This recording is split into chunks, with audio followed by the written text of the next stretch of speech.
This Choircast podcast is brought to you by the Quantum Gospel of Mary and the Lost Gospel of Truth by Keith Giles. For nearly 2,000 years, Mary Magdalene has endured attempts to erase her from the Gospel of John, suppression of her gospel text, and even false allegations by the 6th century Pope of being a prostitute. In this new book, author Keith Giles reveals the truth about Mary's gospel message and restores her prominence as the apostle to the apostles. Available now on Amazon.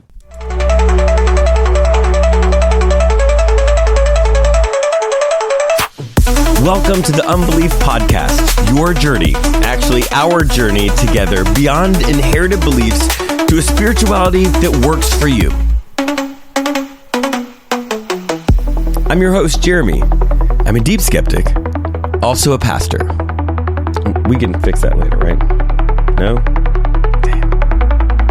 Welcome to the Unbelief Podcast. We are going to do something a little different today. We recorded an interview with Dr. Helen Bond that we did live. She took some questions and answers, and I think they are fantastic, and you'd love to hear them. So we're going to leave those at the end of the episode, those live Q&A from our live stream audience. I think you're going to love this. We're so excited to have you. Dr. Bond is going to be presenting at this fascinating event called New Insights on the New Testament.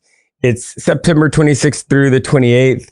It's a 3-day online conference that has 13 of the world's leading biblical scholars. And Dr. Bond is one of them. Dr. Bond is a professor at the University of Edinburgh. She's a professor of Christian origins.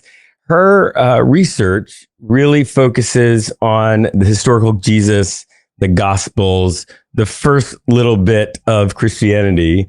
And I am just so excited to be able to have you on the Unbelief Podcast. Thank you. It's great to be here. So we're in the New Insights in the New Testament event. You are going to be talking about the last hours of Jesus, what really happened. I love this topic. I think for me, I love really solid scholarship that dives into cultural background and understands the Bible, not just as some, literal text, but that's doing something with the words and not sort of bound to, this is exactly what happened. So, just to sort of get us into the conversation, give us an overview of what you're talking about when you say what really happened. Well, that's a bit of a tease, obviously. I mean, like you, I don't think what the Gospels are really trying to do is give us some sort of historically accurate account. And if that's the case, they weren't very good because we've got accounts. So what they were trying to do, though, I think, is to give us a sort of a theologically rich account of, the real meaning of Jesus' death, right. Not just sort of, in terms of atonement and stuff, but in terms of sort of what does it mean? What does it mean in terms of who killed him? Were the Romans to blame? What was the Jewish involvement? They're using Jesus' death to say so much about their own situation. Right. And that's what really fascinates me, because I'm really, I suppose, a historian of Roman Judea. That's what I really find interesting. Yeah. And so I'm really fascinated by this sort of power play between the prefect and the high priest, and the prefect appoints the high priest. So the high priest is a Roman appointee. So he's got to sort of steer that line between keeping the prefect happy, in this case, Pontius Pilate, and also, looking after the interests of the temple and his own people. And I think they've both got incredibly difficult jobs. There's riots and, anything like that could break out at any moment. So, so what I'm going to be doing in the talk for the conference is really to start by saying, what is it that the Gospels are trying to do, and sort of unpack the sort of the rhetoric of the Gospels a little bit. Because in Mark's Gospel, you have two sort of twin trials. You have Yeah. A trial in front of the Jews, a trial in front of Rome. And there's no obvious reason why Jesus should have two trials. But, so what's going on there? And then you have bits and pieces that are just in one gospel. So Matthew is the only gospel where Pilate is washing his hands and saying, I am innocent of this man's blood.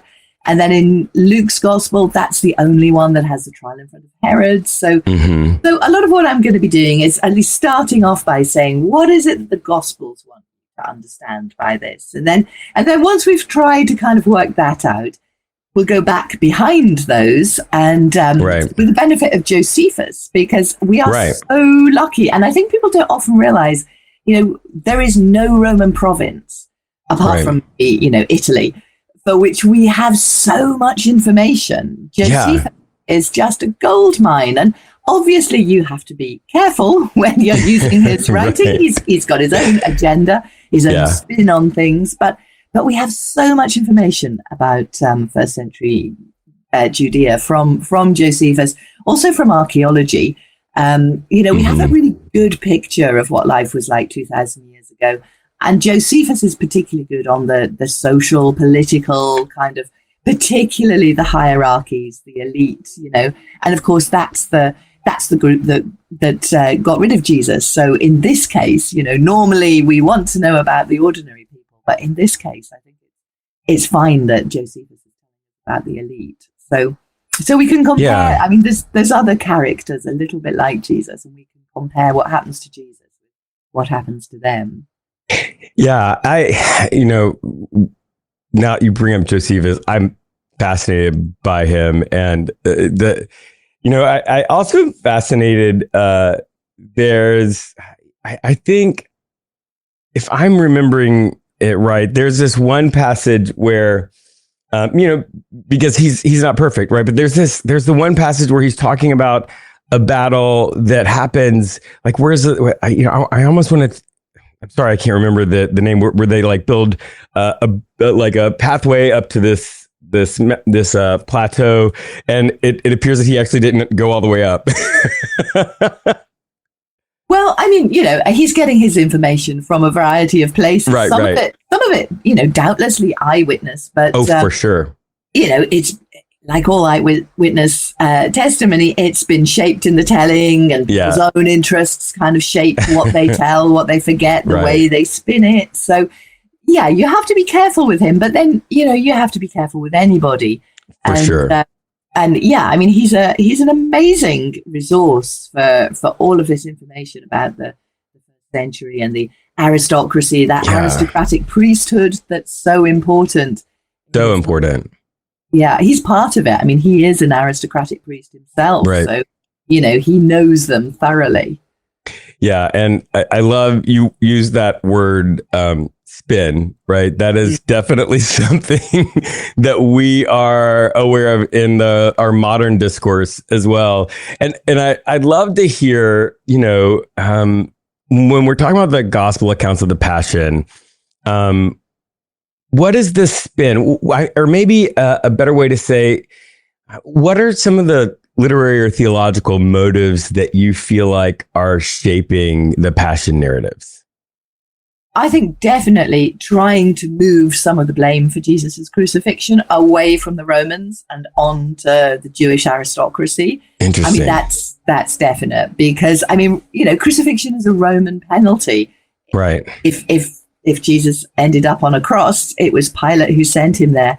And Pilate wouldn't have needed much in the way of an excuse to send him there. I mean, life was the life of a provincial like Jesus. I mean, he could have just sent him like that.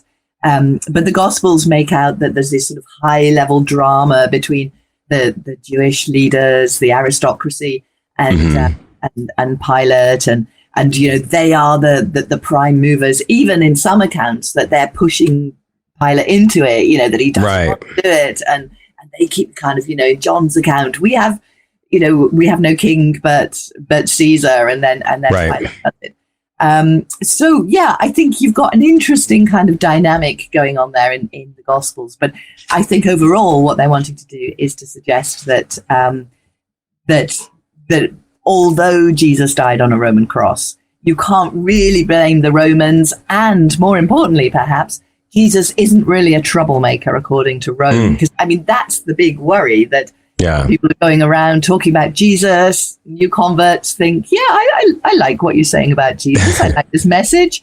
And then somebody says, well, yeah, and of course, he did die on a Roman cross. Wait a minute. I'm not going to follow somebody who died for treason, a convicted felon. So I think they have to say, yes, he was crucified, but he didn't deserve it. And the Roman prefect didn't really want to do it. It was all the machinations of the chief priests. And I think that's kind of the main spin that they're trying to give it. Right. So I think what I'm hearing you saying is it's in the early Christian church, it's sort of serving this purpose of making him a martyr or and not just a criminal. Is that? Am I hearing that right? Yeah, certainly there are martyrdom elements. I mean, particularly in Luke's gospel, he stresses Jesus' innocence, and Jesus almost has a noble death in Luke. He sort of expects to die. I mean, in all the gospels, he expects to die. He sort of goes to the cross willingly, obedient to the Father's will. So there's that element of sort of laying down his life, martyrdom in all of them. But I think it's particularly strong in Luke, where he's sort of presented as a prophetic martyr figure. Yeah. So I'm curious now, and obviously you have access to an understanding of all kinds of sources, data sources that are outside of the biblical narrative. So what data is it that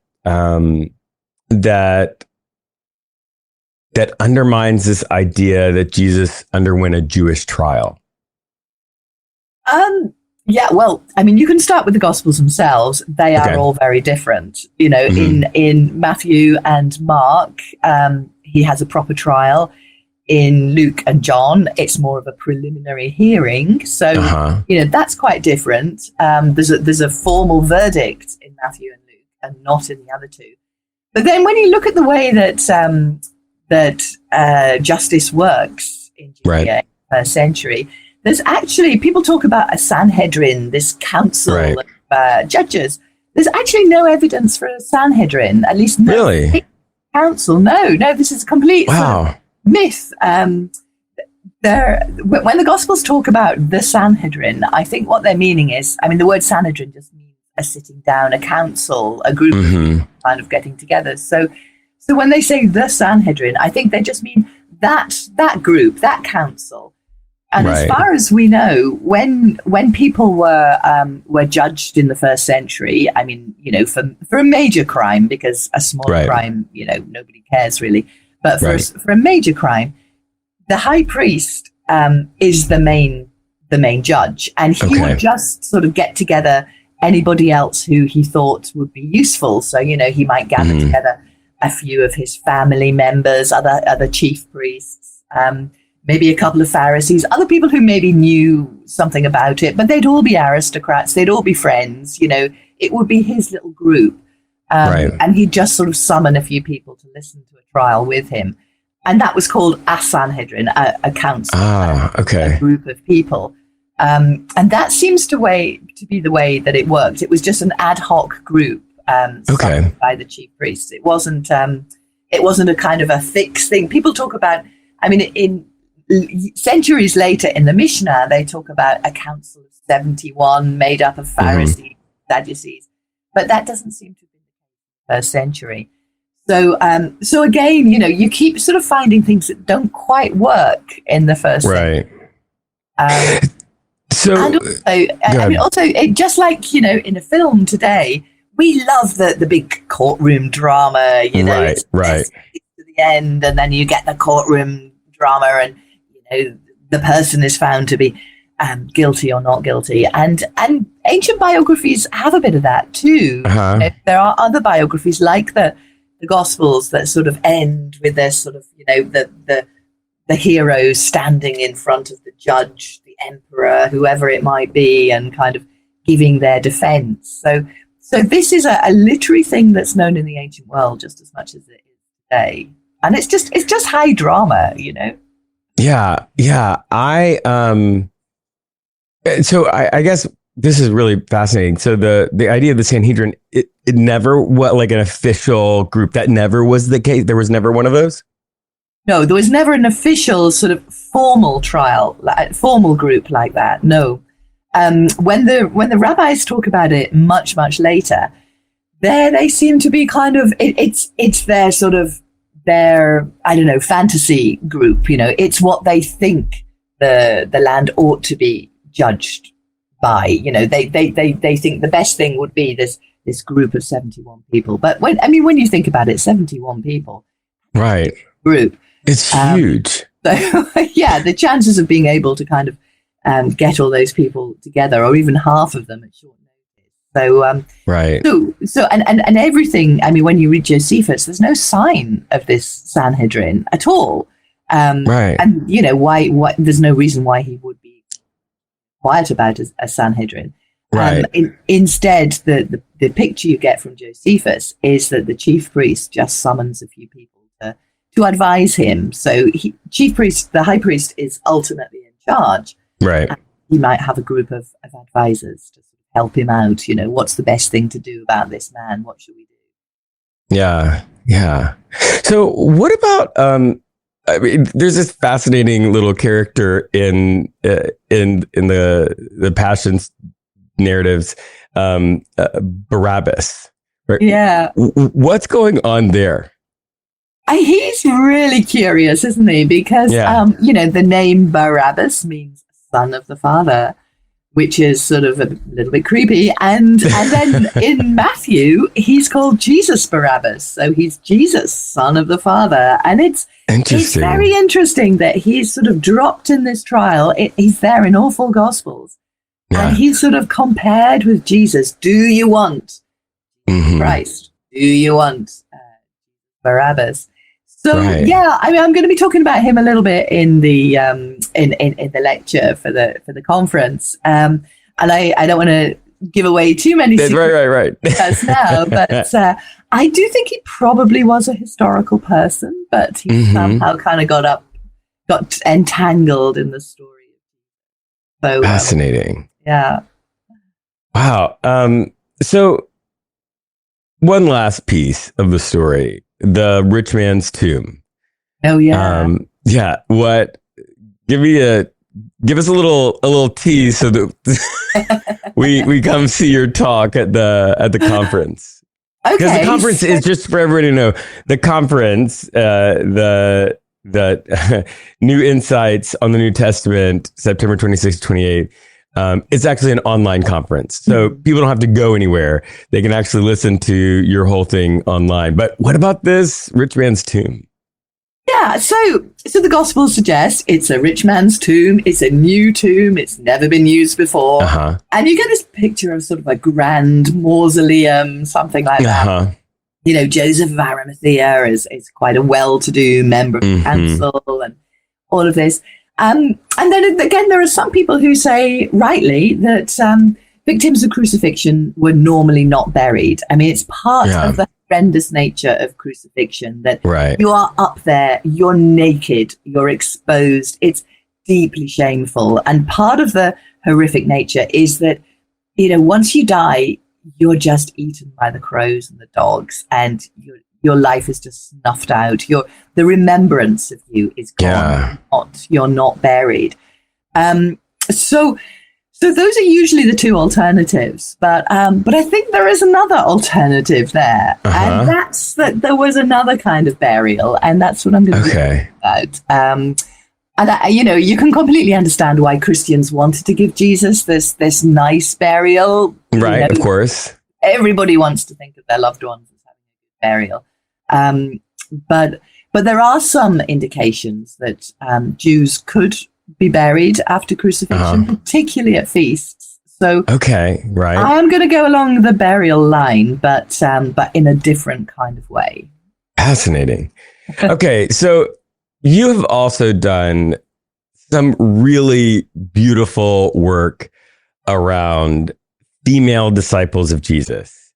And I mean, first off, I grew up in the sort of conservative evangelical world, super misogynistic, right? There are no women, right? I was at least in a mainline denomination that ordained women, but it was the Deep South. So when you went to one of my brand of mainline churches and a Southern Baptist church, you could tell no difference, except for the fact that we let women in. So tell me and part of the narrative that's constructed is that there are only men in this disciple group. So tell me, like, how do you know there's female disciples? Well, I wonder what Bible they've been reading. Right? Exactly. Well, so I wrote a book on this with my good friend Joan Taylor, who's an expert in all things to do with biblical women. And it was great fun because we went through all these different women and kind of wrote, just wrote down what we know about them, putting them in their historical setting, their context. And actually, there's a lot of named women. But the thing with the 12 is people always say, oh, Jesus just had 12 male disciples. Right. So there is an important thing about the 12. And Jesus seems to have had 12 men to represent the 12 tribes of Israel. And there's something going on there about restitution, reconstituting Israel, putting things back to the way they were. But it's really clear from the Gospels too that there were plenty of women around too. So Mark, right at the end in the crucifixion scene, he says, there were women standing at a distance who had been with him from Galilee. Right. He named some of them, and Luke mentions them too. Matthew does as well. So suddenly, I mean, it's a little bit late in the day, but Mark is making it very clear that there are these women who have been on the road with Jesus, and he named them, and Mary Magdalene is sort of the takes precedence in all of these accounts. So suddenly your mental picture has to change. It's no longer these sturdy lads, but Jesus in a mixed group. I mean, maybe children. Who knows? It's a group of men and women. And when you think about it, that actually would have been necessary because, this is a very gendered society. So for sure. So somebody like Peter couldn't have just gone into the house of, say, Martha and Mary and kind of started baptizing them or anointing them with oil. I mean, that would have been quite very intimate, quite scandalous. Right? So you're going to need women to be able to go into the women's parts of the house, to talk to women, to meet women when they're washing clothes or at the market or whatever they're doing. So I think it's absolutely to be expected that there are women missionaries, women apostles, women spreading the news, just as there are men. The unfortunate thing is that the gospel writers are really interested. Well, they're really interested in telling us about Jesus.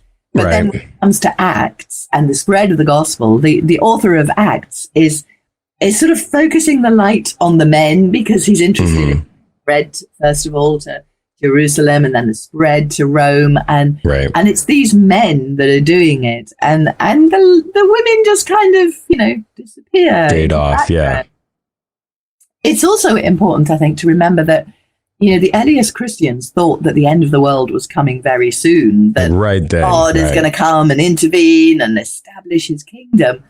And in that kind of society where you think that, the world is not going to be around for very long, I think people are far less worried about things like social conventions, ordinary status. So I think even somebody like Paul was very happy to let women take his letter to the Romans. It's pretty clear that that's what Phoebe does. He's friends with people like Prisca, who's married to Aquila. So he speaks very highly of women who are really in very prominent positions. Junior, the apostle. Oh, right, So there's once you start looking for it, you're finding women everywhere. One of the things you mentioned, it's a really gendered society, a really gendered culture. And one of the things I've always been really fascinating about is the passage in Luke 8, where it talks about Mary Magdalene, Joanna, and Susanna sort of underwriting the work. Can you tell us more about that? How did that work? Yeah, well, there's sort of two schools of thought on this. One is that that's what was happening. There may be women of some kind of wealth. Joanna is certainly said to be married to Herod's steward, Chusa. Maybe she's a woman of status, wealth. We don't know. Mary Magdalene, we know nothing more about her. Maybe she was a wealthy widow too. And it may be that these women were buying food for the travelers, giving money for poor relief. I mean, all the things that you would need as you're on the journey. Maybe people need replacement sandals, right? This kind of thing. So that's one school of thought. The other school of thought is that Luke does like to suggest that when there are women, they're high status women. Oh, interesting. The particular reason for this, in that in sort of society of that time, if you have a sort of a religious cult, you don't want to say that too many women are associated with it, because to say that it's attractive to women is a bad thing, particularly lower class women. Yeah, if it's all right if they're posh women of status, aristocratic women, that's okay.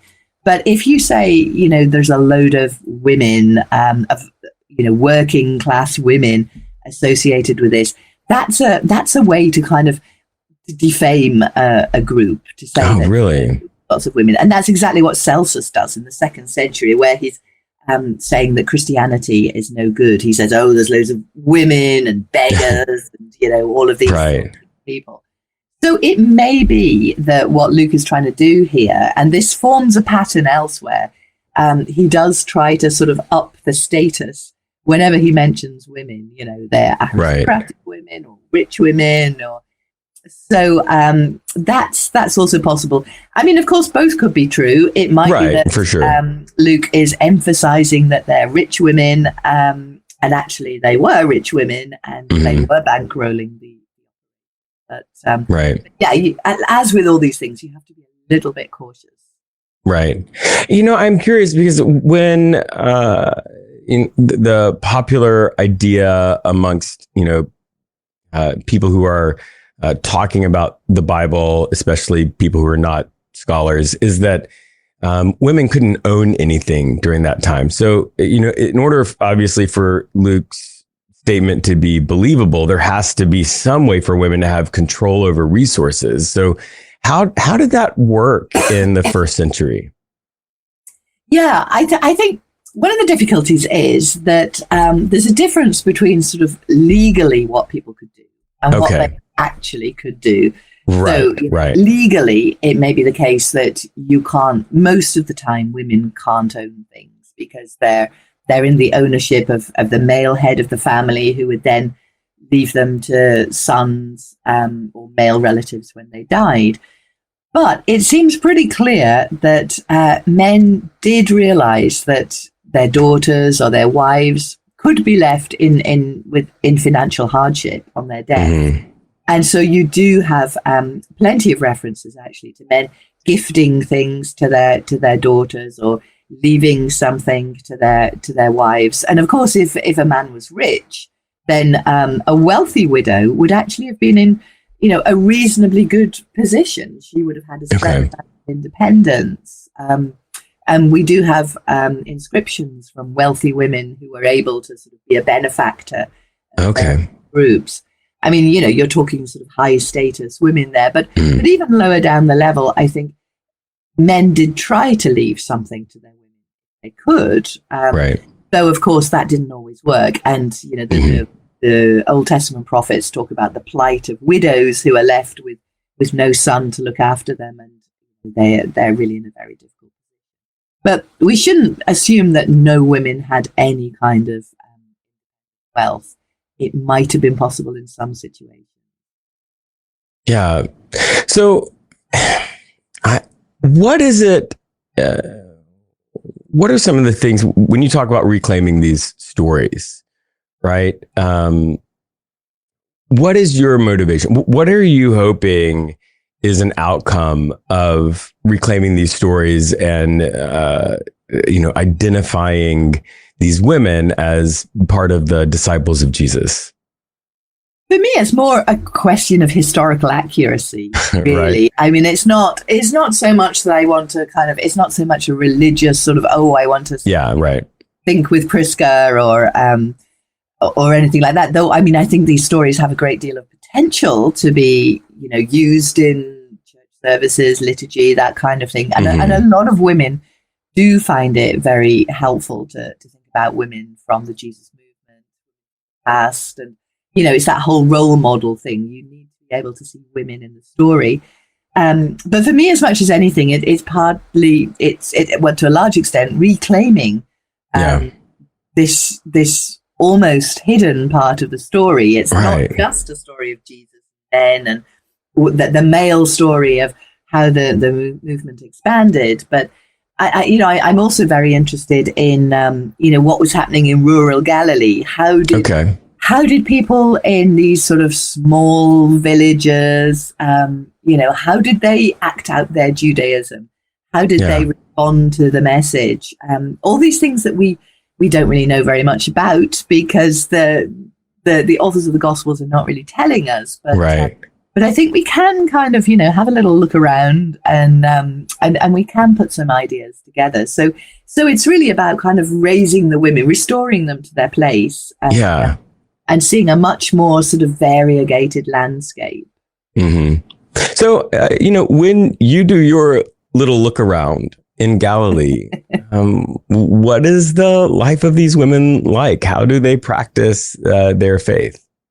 Well, yeah. So interesting. I mean, I do think that there's a long way between Galilee and Jerusalem. And although the people in Galilee were incomers from the south, so they were Judeans who'd moved up, so, they had the same Jewish faith. But, I think in any sort of small setting, people develop their own ways of doing things. Right. I'm sure they had, their own practices, their own rituals, maybe for women. Around childbirth, around becoming pregnant in the first place, perhaps. Around death, those things too, that may not have been exactly the same as in Jerusalem, or they may. I mean, we don't know. But I think it's very likely that they worked out their own ways. Magic too is an important thing in the first century. Magic tends to be sort of what we call it when we're being a bit negative to it, but all these ideas that there are ways to manipulate the world of the spirits and around here. And of course, Jews believed in spirits and demons, just like anybody else. Just open any pages of the Gospels and you can see that. So I really like to try and sort of imagine what it might have been like in this sort of rural, small village society for women.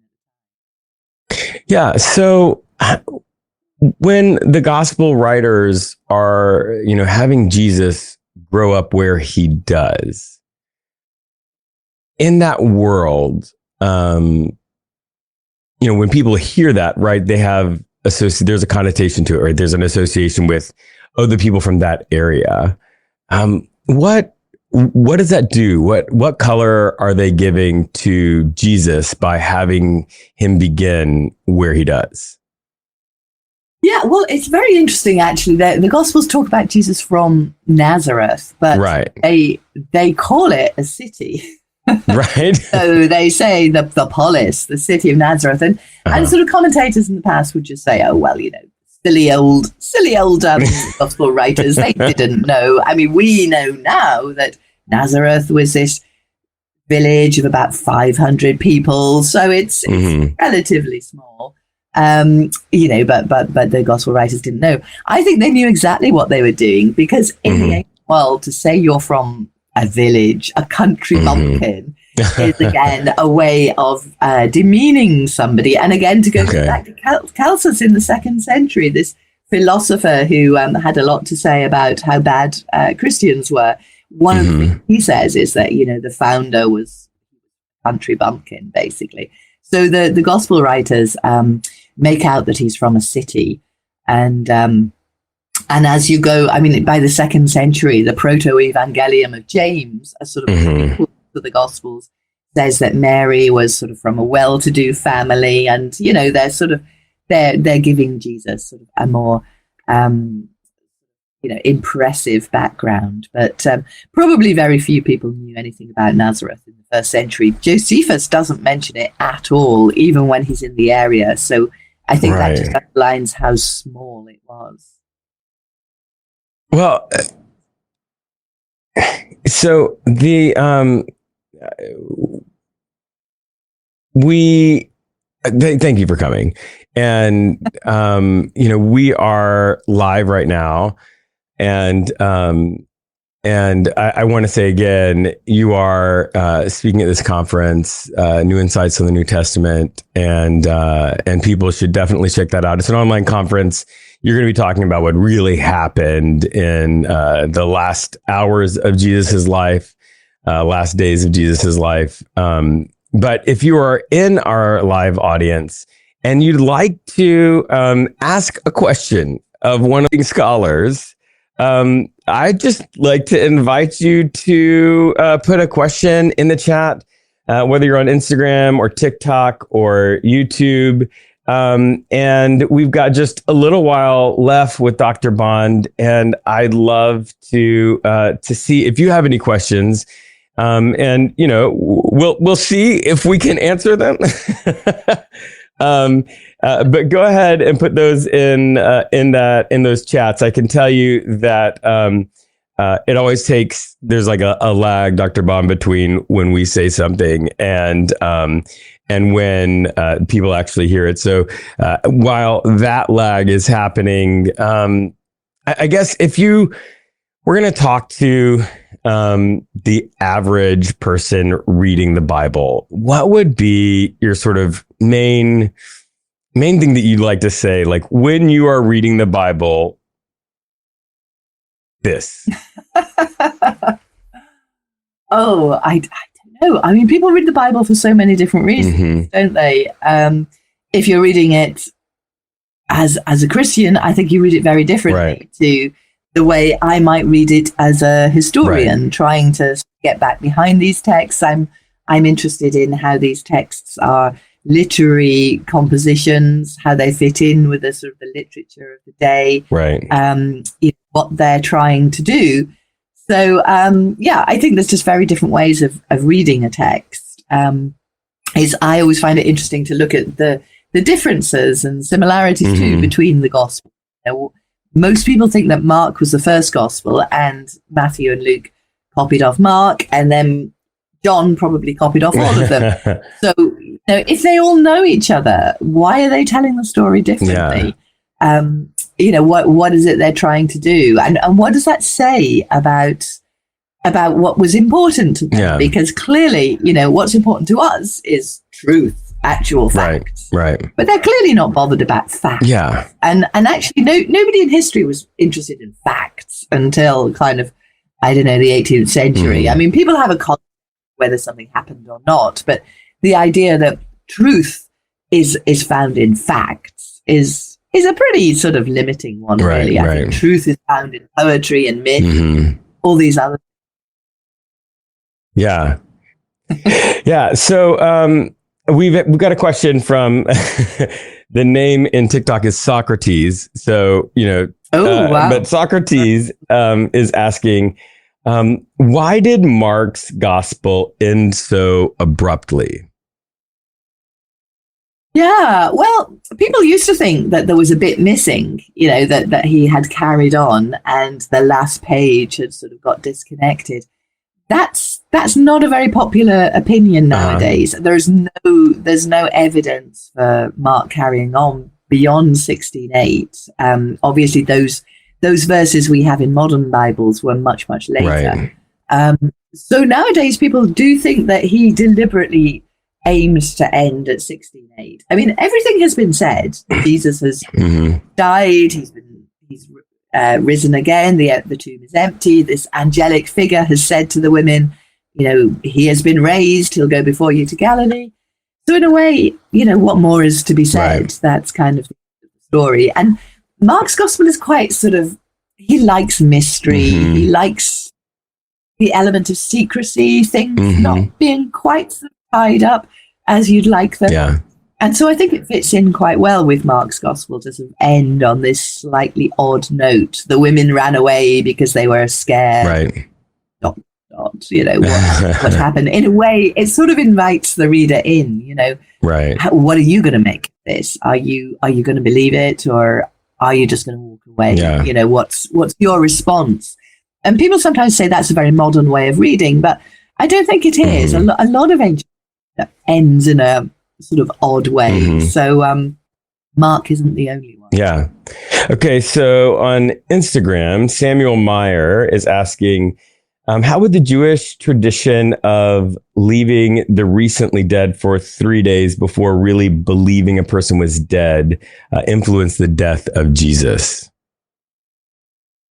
Yeah, I mean, we know about this from rabbinic writings, and also, I mean, it's curious in John's Gospel that he has been dead 4 days. That's very specific. It suggests that there's already, in the first century, this idea that maybe the person isn't dead, but if they've been dead 4 days, then it's definite.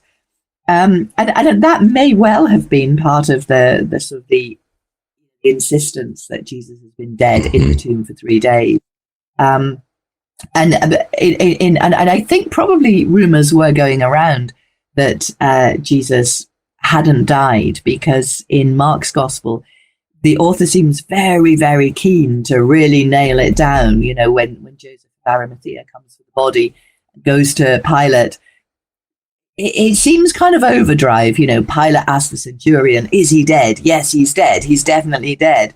That it seems to be a bit over-labored. But very clear that Jesus is dead. So perhaps stories have been going around that Jesus resuscitated too. Right. That makes sense.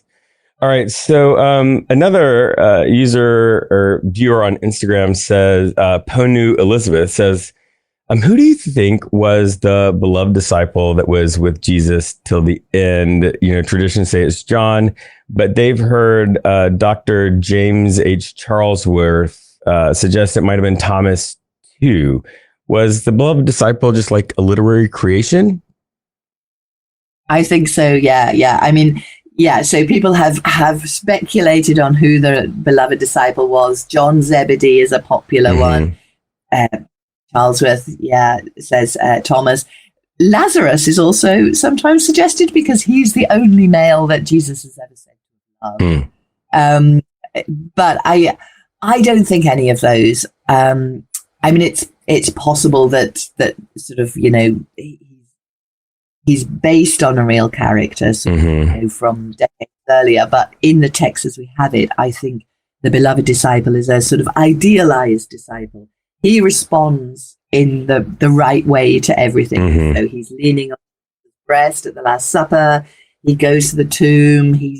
Peter walks in and Peter sees. Right. Beloved disciple goes in. He sees and believes. And the beloved disciple is always that little bit better. And I think he kind of models the way that believers should be always getting. Right. So, like you're saying that the beloved disciple is this is a narrative tool to sort of say this is how you should be as a follower of Jesus. Exactly. And again, I think it's a sort of a development from Mark and in biographies normally the hero is sort of the person you should follow, the person you should aim to be like. And I think that's the case in Mark. Jesus keeps saying, follow me. And the idea is be Jesus-like, be Christ-like. By the time you've got to John's gospel though, and Jesus is very clearly the Word who was there in creation, the difference between sort of a believer and Jesus is pretty wide. Right. And so I think he sort of develops this character of the ideal or beloved disciple to be that kind of that role model for people. It's a character who always gets it. So people have to kind of try and be like the beloved disciple. Yeah. Yeah. So this has been a fantastic discussion. Morning for me here on the East Coast in the U.S., afternoon for you across the pond. So thank you for being with us and answering all of our questions. And we look forward to your lecture, your presentation at the New Insights on the New Testament later this month. Thank you very much. It's been lovely talking to you, and hi to all your followers. That's it. That's the podcast. Shout out to the Choir Network, to Patheos, to Matthew and Keith, who make everything happen. Now, get out of here. Go do something to make the world a better place. Okay? We'll see you next time.